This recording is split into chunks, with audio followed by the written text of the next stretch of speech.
Era una tarde calurosa y húmeda en las islas del Parque Nacional de Komodo. Maine estaba sentado en su escritorio en la cabaña de la estación de guardaparques, revisando los informes diarios. Como el guardabosques jefe de la isla Rinca, era su responsabilidad supervisar todas las actividades en el parque y garantizar la seguridad de los visitantes y el personal. Tomó un sorbo de agua de su botella y se secó el sudor de la frente. La densa jungla que rodeaba la cabaña ofrecía poco alivio al calor opresivo. Maine estaba ansioso por terminar su trabajo y regresar a su cabaña para descansar merecidamente. Fue entonces cuando notó algo moviéndose afuera de la ventana. A primera vista parecían las grandes hojas de una palmera ondeando en la brisa, pero al mirar más de cerca, Maine se dio cuenta de que no era un árbol, sino un dragón de Komodo que subía lentamente por la escalera hacia la cabaña. Alarmado, Maine se levantó de su silla. Los dragones de Komodo rara vez se acercaban a los asentamientos humanos, y este debía estar perdido o confundido. Por favor, recuerda dar like y suscribirte a nuestro canal. Esto le indica al algoritmo de YouTube que muestre este contenido a más personas. Gracias por tu apoyo. Necesitaba alejarlo antes de que causara problemas. Pero cuando Maine se acercó a la ventana, el dragón metió la cabeza dentro de la cabaña. Sus ojos amarillos se fijaron en Maine con una atención inquietante. Antes de que pudiera reaccionar, el dragón se lanzó hacia él con una velocidad sorprendente, abriendo la boca para mostrar sus dientes dentados. Maine sintió un dolor agudo cuando el dragón hundió sus dientes en su mano. Gritó y agarró instintivamente el cuello del dragón para intentar apartarlo, pero el dragón apretó su agarre y sacudió la cabeza de un lado a otro, sacudiendo a Maine como un muñeco de trapo. A través de la niebla del dolor, Maine se dio cuenta de que debía actuar rápido, o este encuentro sería fatal. Reuniendo todas sus fuerzas, empujó contra el cuerpo escamoso del dragón y trepó sobre su escritorio, arrastrando al reptil consigo. Con su mano buena, Maine agarró el cuello del dragón en una llave de estrangulamiento mientras continuaba mordisqueando y retorciéndose debajo de él. Podía sentir sus poderosos músculos retorcerse bajo su piel mientras luchaba por liberarse. En ese momento, vio a sus colegas corriendo hacia la cabaña con palos y cuerdas en las manos, alertados por sus gritos. ¡Ayúdenme! ¡Quítenlo de encima!, gritó Maine. Uno de los guardaparques golpeó con su vara el hocico del dragón, obligándolo a soltar la mano sangrante de Maine. Se giró enojado, lanzándose ahora hacia los guardaparques. Le propinaron golpes en el cuerpo para hacerlo retroceder hacia la ventana. Con un empujón final, el dragón cayó y se desplomó desde la escalera con un siseo enojado. Los guardaparques cerraron rápidamente la ventana y atendieron las heridas de Maine. Su mano estaba destrozada, casi mordida, con hueso y tejido expuestos. La sangre brotaba vigorosamente de las arterias cercenadas.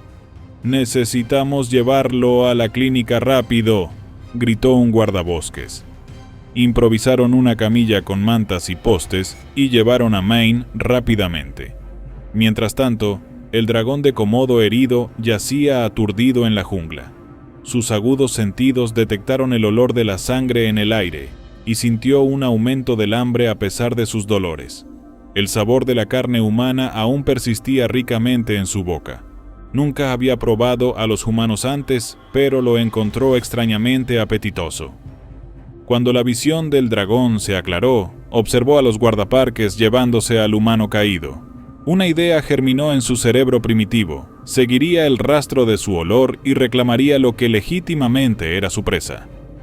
Con movimientos lentos y bruscos, el dragón se puso de pie.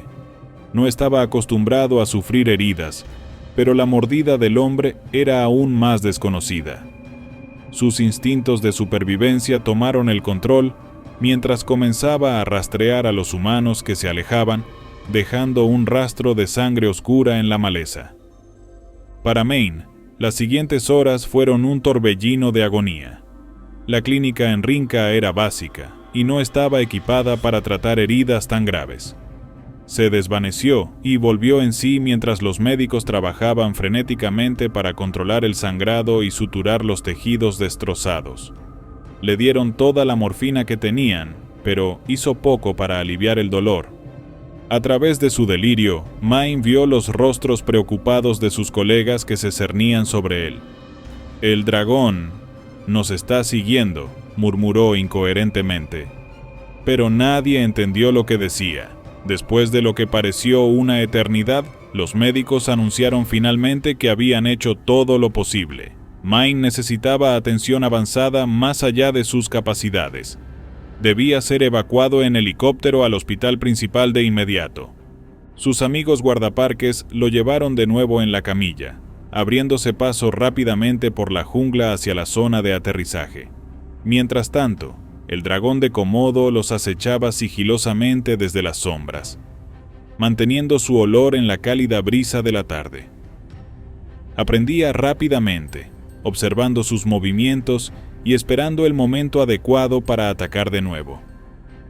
Cuando los guardaparques emergieron en el claro, el helicóptero ya estaba esperando, las palas del rotor azotando el aire con fervor. Cargaron a Main adentro y la aeronave se elevó pesadamente hacia el cielo. Solo entonces el dragón emergió del borde del bosque, sintiendo que su oportunidad había pasado. Arrojó hacia atrás la cabeza y emitió un aullido inquietante de frustración que resonó en la jungla mucho después de que el helicóptero desapareciera sobre el horizonte. Main llegó al hospital de Bali en condición crítica. Los médicos trabajaron toda la noche, reemplazando la sangre perdida, suturando heridas profundas en los tejidos y comenzando un riguroso tratamiento de antibióticos para prevenir la sepsis. Por un tiempo, parecía que Main podría no sobrevivir mientras la fiebre asolaba su cuerpo. Pero su fuerte constitución y su voluntad de vivir finalmente prevalecieron. Después de una semana en cuidados intensivos, Main finalmente recobró plena conciencia. La primera cara que vio fue la de su colega Daniel, quien había venido a visitarlo. «Nos diste un buen susto, Ali», dijo Daniel con un tono de alivio y alegría forzada. Entre accesos de tos, Main relató su experiencia: el repentino ataque del dragón, la lucha por su vida, y su extraña premonición de que la bestia los estaba siguiendo en la jungla. Daniel escuchó con una expresión grave. «Temo que tus temores no eran infundados», dijo lentamente. «Hace 2 días encontraron muerto a uno de los miembros del equipo de mantenimiento cerca de la zona de aterrizaje de Rinca. Parece que fue atacado por un depredador grande, posiblemente un dragón. Las heridas coincidían con tu descripción, mordeduras y desgarros viciosos. Creo que el mismo aún está acechando la isla, más audaz y agresivo de lo normal». Un escalofrío recorrió la espina dorsal de Main al absorber esta noticia. El dragón había probado la sangre humana y le había gustado, llegando al extremo de seguir a sus víctimas. Este comportamiento sin precedentes representaba una amenaza seria. Tenía que advertir a los demás en la isla Rinca. Con mucho esfuerzo se puso de pie en la cama a pesar de las protestas de Daniel. «No podemos dejar que esa bestia lastime a nadie más. Voy a volver para detenerla», dijo Main con determinación. Pero pasarían semanas antes de que su maltrecho cuerpo se recuperara por completo. En ese tiempo, eventos más perturbadores se desarrollaron en Rinca. Unos días después de la evacuación médica en helicóptero de Main, un guía turístico desapareció sin dejar rastro mientras lideraba una excursión. Se encontraron huellas que indicaban una lucha frenética en la jungla y manchas de sangre que no pertenecían a ningún animal conocido. Una semana después, 2 guardaparques no se presentaron según lo programado y tuvieron que ser rescatados de un refugio en ruinas, apenas aferrándose a la vida con heridas horribles. A través de frases rotas y delirios febriles, describieron ser acechados y emboscados por un enorme dragón de Komodo, diferente a cualquier cosa vista antes. Se volvía más audaz, cazando a plena luz del día en lugar de acechar desde las sombras. Las noticias de estos ataques difundieron el miedo en las pequeñas comunidades de Rinca y las islas cercanas. Las visitas turísticas se detuvieron ya que la gente temía aventurarse en las selvas infestadas de dragones. Mientras tanto, los equipos de guardaparques organizaron partidas de búsqueda y caza para rastrear al devorador de hombres, pero con poco éxito. Su camuflaje y habilidades de caza le permitían evadir fácilmente la captura. Sin Mayne para coordinar y su familiaridad con el terreno, estaban desconcertados sobre cómo detenerlo. Finalmente, después de un mes de recuperación, Mayne estaba lo suficientemente fuerte como para ser dado de alta del hospital. Daniel estaba allí para recogerlo, ayudándolo a subir a un jeep para el viaje de regreso al aeródromo. Aunque aún débil, a Mayne le picaba volver al trabajo. Mientras el avión volaba sobre el dosel de selva en mosaico, miraba por la ventana con atención como si intentara descubrir alguna pista sobre dónde podría estar escondiéndose el dragón rebelde. Aterrizando en Rinca, fue recibido por colegas aliviados que habían extrañado profundamente su liderazgo. Después de ponerse al día sobre la sombría situación, Mayne se puso inmediatamente a trabajar.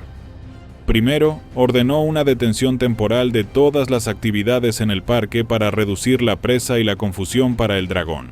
Luego se sentó con expertos en rastreo y los guardaparques que lo habían enfrentado anteriormente, examinando mapas y descripciones. Un detalle le llamó la atención. Los guardaparques emboscados mencionaron haber visto las secuelas de una tropa de macacos de cola larga huyendo a través de las copas de los árboles en una cierta área. Ese dragón ha estado frecuentando activamente esa región cazando.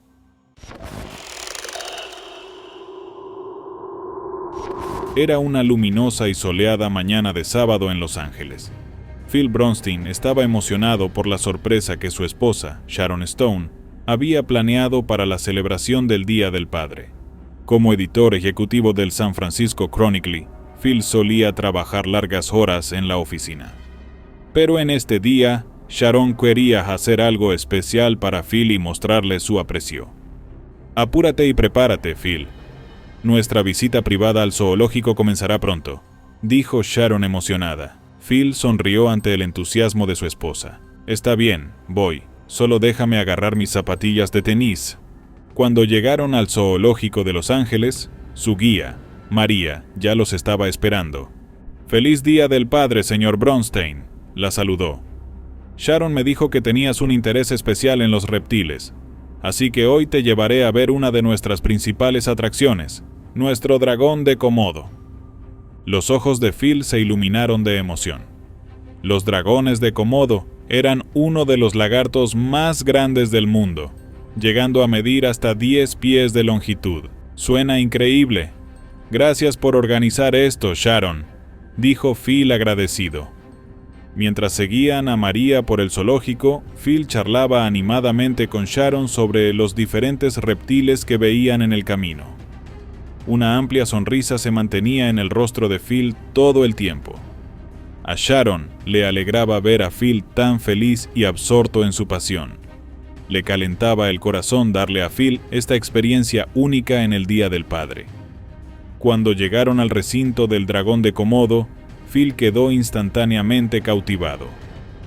El gigantesco lagarto tomaba el sol perezosamente bajo las lámparas de calor. «Es absolutamente magnífico», dijo Phil maravillado. «¿Quisieras entrar al recinto para verlo más de cerca?», preguntó María. Phil asintió entusiastamente. «Solo ten mucho cuidado. Estos dragones pueden parecer lentos, pero son extremadamente fuertes y sus mordeduras pueden ser peligrosas. Necesito que te quites los zapatos antes de entrar. Por supuesto, primero la seguridad», acordó Phil mientras se agachaba para desatar sus zapatillas de tenis. Sharon ayudó a sostener los zapatos de Phil mientras él entraba al recinto, sintiendo bajo sus pies descalzos el terreno rugoso. Phil se acercó con precaución al dragón de Komodo. cautivado por su masivo cuerpo escamoso. El lagarto levantó lentamente su cabeza gigante, su lengua bífida negra moviéndose mientras miraba a Phil. Phil extendió la mano, dando un paso más. Fue entonces cuando sucedió. En un movimiento rápido, el dragón se lanzó hacia adelante y hundió sus afilados dientes en el pie de Phil. Phil soltó un grito agonizante mientras sus poderosas mandíbulas se cerraban con fuerza aplastante. El dragón sacudió la cabeza de un lado a otro, retorciendo violentamente el pie de Phil. ¡Phil!, gritó Sharon en pánico, soltando los zapatos y corriendo hacia el recinto. Pero una gruesa barrera de vidrio los separaba, impidiéndole ayudar. María presionó frenéticamente un botón de emergencia, alertando a los otros cuidadores del zoológico. Phil intentó desesperadamente abrir la boca del dragón con las manos, pero sus mandíbulas eran demasiado fuertes. Lágrimas de dolor le caían por la cara mientras los dientes dentados del dragón desgarraban la carne de su pie. Con un repentino impulso de fuerza, Phil finalmente logró abrir la boca del dragón lo suficiente como para sacar su pie destrozado. Los cuidadores llegaron y distrayeron al dragón, permitiendo que María sacara a Phil a salvo fuera del recinto. Phil se desplomó en el suelo, aferrándose a su pie sangriento y destruido. «¡Alguien llame a una ambulancia!», gritó María histéricamente. Sharon acunó la cabeza de Phil en su regazo, conteniendo las lágrimas mientras observaba el estado horroroso de las heridas de Phil. Huesos y tendones eran visibles donde la carne había sido arrancada. La sangre brotaba profusamente de las heridas. Phil fluctuaba entre la conciencia y la inconsciencia por el shock y la pérdida de sangre. Cuando llegaron los paramédicos, le dieron rápidamente a Phil primeros auxilios de emergencia y lo llevaron rápidamente al hospital. En el viaje en ambulancia, Phil se desplomó una vez por pérdida de sangre, pero los paramédicos lograron reanimarlo. Sharon sostuvo la mano de Phil todo el tiempo, rezando para que sobreviviera. En el hospital, a Phil lo llevaron rápidamente a cirugía de emergencia. Los daños en su pie eran extensos. Múltiples huesos estaban destrozados, tendones seccionados y la carne desgarrada. El equipo quirúrgico trabajó incansablemente durante horas para reconstruir su pie. Fue un proceso largo y agotador. Cuando la cirugía finalmente terminó, los médicos informaron a Sharon que fue un momento crítico por un tiempo, pero lograron salvar el pie de Phil. Sin embargo, requeriría terapia física intensiva, y existía la posibilidad de que nunca recuperara completamente su uso. Sintió una ola de alivio al ver que Phil había superado la situación. Durante los siguientes días, Phil permaneció en la UCI en un coma inducido médicamente mientras su cuerpo combatía las infecciones de las bacterias en la saliva del dragón. Sharon nunca se apartó de su lado, sosteniendo su mano y rezando por su recuperación. En el tercer día, Phil finalmente abrió débilmente los ojos. Ver a Sharon allí le trajo una débil sonrisa a su rostro pálido. Fue un largo y difícil camino hacia la recuperación para Phil. Después de ser dado de alta del hospital, tuvo que continuar con tratamientos y terapia física como paciente externo. Los daños en su pie eran extensos y luchaba con la movilidad. Sharon lo apoyó en cada paso del camino, ayudándolo a cuidar las heridas de Phil y llevándolo a sus citas. Érase una vez, en una remota isla en el este de Indonesia, donde el sol abrasador dirigía su mirada incansable sobre el terreno árido y rocoso, ocurrió un incidente trágico. Era un día como cualquier otro, con los habitantes de la isla llevando a cabo sus rutinas diarias, sin ser conscientes del peligro inminente que acechaba en las sombras. En una pequeña aldea enclavada en medio del paisaje accidentado, vivía un niño llamado Kian con su familia. A la tierna edad de 8 años, poseía un espíritu curioso y una sed insaciable de aventuras. Kian era conocido por su energía inagotable y su naturaleza traviesa, siempre en busca de nuevos lugares para explorar. Fue en un día fatídico, mientras el sol comenzaba su descenso, que la vida de Kian tomó un giro trágico. Ajeno al peligro acechante, se aventuró en la naturaleza para atender al llamado de la naturaleza. Lo que no sabía era que lo esperaba en la oscuridad un formidable depredador en forma de un gigantesco dragón de Komodo. Mientras Kian se aliviaba detrás de un arbusto, el dragón adormecido despertó de su estado tranquilo. Con una velocidad fulminante y una precisión mortal, se lanzó hacia el niño desprevenido, hundiendo sus afilados dientes en su tierna carne. Los gritos de agonía del niño atravesaron el silencio, resonando en el desolado paisaje. La noticia del ataque se propagó como un reguero de pólvora por la aldea, enviando ondas de miedo y tristeza a los corazones de los habitantes de la isla. Los aldeanos, armados solo con su dolor y desesperación, corrieron hacia la escena, esperando salvar al joven del abrazo del monstruoso reptil. En la multitud estaba el tío de Kian, un pescador experimentado que tenía un profundo amor por su sobrino. Impulsado por una oleada abrumadora de adrenalina y amor, recogió piedras del suelo y las arrojó hacia la bestia masiva, esperando distraerla el tiempo suficiente para liberar a Kian de sus fauces. El dragón, sorprendido por el ataque, soltó su agarre sobre el niño y se retiró a las sombras. Sin embargo, era demasiado tarde. El cuerpo de Kian yacía inmóvil, su vida extinguida por el feroz ataque.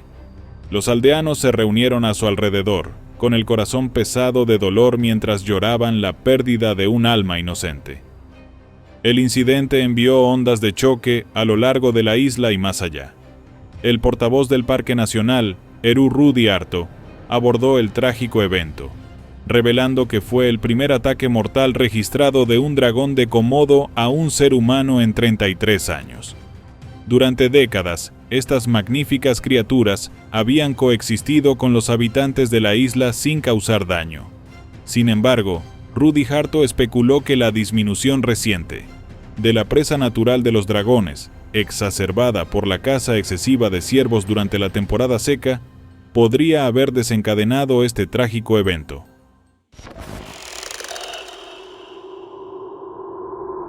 Los buceadores que desaparecieron en la costa de Indonesia tuvieron un encuentro aterrador con mortales dragones de Komodo, luchando por sus vidas mientras los enormes reptiles los atacaban repetidamente.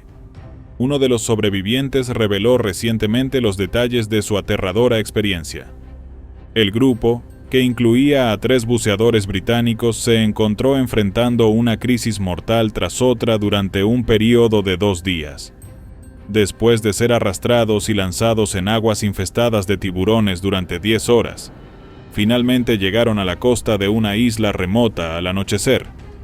Sin embargo, pronto descubrieron que la isla estaba habitada por dragones de Komodo, los lagartos más grandes y peligrosos del mundo.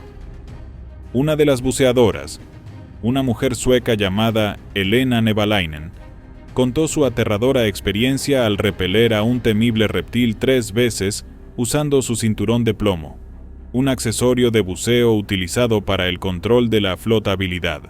El depredador carnívoro, de 10 pies de longitud, se acercó peligrosamente a morder sus pies descalzos. Logró arrojar su cinturón de plomo al reptil, que lo mordisqueó brevemente antes de retirarse cuando los buceadores arrojaron rocas a su cabeza. Elena Nevalainen, de 38 años, describió el encuentro diciendo: «Era grande. Intentó atacar mis pies. Lancé mi cinturón de buceo. Volvió y mordió mi cinturón de buceo, y luego soltó. Después de eso, volvió una vez más. Expresó su gratitud por estar viva, diciendo: «Solo estoy feliz de estar aquí, estoy viva». Los dragones de Komodo son conocidos por su comportamiento impredecible y han atacado y matado a humanos en el pasado. Una simple mordedura de estos reptiles puede ser mortal debido a la presencia de 50 especies altamente tóxicas de bacterias en su saliva. Mientras tanto, Charlotte Allen, una buceadora británica de 24 años, transmitió su shock al darse cuenta de lo cerca que estuvo de la muerte. En una llamada telefónica a su madre, expresó su incredulidad por los eventos que se desarrollaron y enfatizó lo afortunados que fueron todos al sobrevivir. Sus emociones abrumadoras eran de felicidad y alivio. Charlotte Allen y su novio, James Manning, un exmarín real británico, trabajaron como instructores de buceo en Tailandia durante 3 años. Habían tomado unas vacaciones en Indonesia y se embarcaron en una inmersión de 1 hora con una compañía propiedad de Kathleen Mitchinson, una mujer británica, en la costa oeste de la isla de Flores. Según Elena Nevalainen, las peligrosas corrientes que encontraron después de resurgir causaron la angustiosa situación. Explicó: no fue el buceo en sí mismo, fue cuando salimos. La corriente era demasiado fuerte. Eran corrientes muy malas. Incapaces de alcanzar ninguna isla cercana debido a las fuertes corrientes, el grupo se encontró girando durante hasta 10 horas. Finalmente, decidieron conservar su energía y se ataron juntos usando sus chalecos de buceo. Ernest Lewandowski, quien operaba la compañía de buceo Reef Seekers con su esposa Kathleen Mitchinson, describió su odisea diciendo: se mantuvieron a flote en el oleaje y se mantuvieron juntos como grupo. Agarraron restos y se aferraron a ellos en olas enormes en el Océano Índico, que se estrellaban sobre sus cabezas. Estaban en un peligroso océano abierto. La siguiente parada era la Antártida. Después de derivar aproximadamente 25 millas y con la oscuridad descendiendo, avistaron otra isla. A pesar del agotamiento y los calambres severos, reunieron sus últimas fuerzas y realizaron un esfuerzo final para llegar a tierra, llegando finalmente a la isla de Rinca a medianoche. No sabíamos dónde estábamos, dijo Elena Nevalainen. Su alivio al encontrar una hermosa playa de arena blanca fue efímero, ya que rápidamente se dieron cuenta de que no estaban solos en la remota isla. Fatigados, deshidratados, quemados por el sol y hambrientos, el grupo luchó contra dragones de Komodo durante 2 noches sin dormir en Rinca, subsistiendo únicamente con mariscos crudos que lograron raspar de las rocas. Después de una extensa búsqueda realizada por la Marina indonesia y numerosos pescadores locales, un barco de rescate avistó los salchichones de seguridad, inflados en naranja y rojo de los buceadores desaparecidos. Estos dispositivos de flotación de colores brillantes, dispuestos en forma de cruz sobre las rocas, estaban diseñados para atraer la atención de los rescatadores. A los buceadores se les colocaron goteros para ayudar a rehidratarlos. Después de ser dados de alta del hospital, celebraron su supervivencia con una fiesta en el Paradise Bar, en Labuan Bajo.